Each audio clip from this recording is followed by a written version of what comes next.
একেবারে খুব নিকটবর্তী হয়ে গেছে। 12 তারিখে নির্বাচন হবে।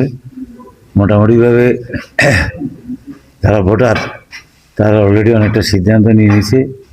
আমি যতটুকু বিভিন্ন অঞ্চল ঘুরে বা বিভিন্ন এলাকার মানুষের সাথে যোগাযোগ করে প্রচার প্রপাগান্ডা যতটুকু লক্ষ্য করলাম, আমার বিশ্বাস জন্মেছে যে ভোটাররা আগামী দিনে দান শেষে ভোট দেওয়ার জন্য তারা সিদ্ধান্ত গ্রহণ করেছে এবং আমাদের দায়িত্ব, এবং তারা তাদের কিছু দাবি দেওয়া পেশ করেছে। দাবি দেওয়ার মধ্যে সবচেয়ে বড় দাবি হলো তারা দেশের মধ্যে শান্তি চায়, এলাকার শান্তি চায় এবং সন্ত্রাস, চাঁদাবাজি, মাদক, তার নেশা এবং মাদক এগুলো থেকে তারা সমাজকে মুক্ত রাখতে চায়।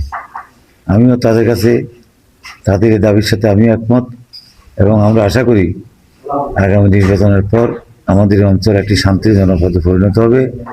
এলাকায় এই সমস্ত রাজনৈতিক নৈরাজ্য, হিংসা, বিদ্বেষ এবং মানুষের উপর যে নির্যাতন, চাঁদাবাজির নামে, সন্ত্রাসের নামে, ইফটিজিংয়ের নামে এবং এই যে যুবকদের যে দূরত্ব, এই যে নেশার মাদকাসক্ত হওয়ার কারণে এই বিষয়গুলোকে আমরা প্রাধান্য দিয়ে এগুলো একটি আমরা সুস্থ একটি সমাধান করতে আমরা সক্ষম বলে বিশ্বাস করি।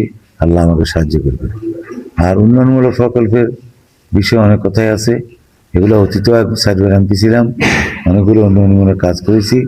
সেই নোয়াখালী বিজ্ঞান ও প্রযুক্তি বিশ্ববিদ্যালয় থেকে শুরু করে সুবর্ণপুর উপজেলা থেকে শুরু করে বিভিন্ন রাস্তাঘাটের অবকাঠামো উন্নয়ন আমাদের হাতে হয়েছে। আগামী দিনে আমরা জলাবদ্ধতা নিরসন সহ আমাদের সিটি কর্পোরেশন এবং সুবর্ণচরের যে সুবর্ণচর সেচ প্রকল্প, এই সমস্ত মেগা প্রকল্পের মধ্যে দিয়ে ইনশাল্লাহ উন্নয়নের যাত্রা শুরু।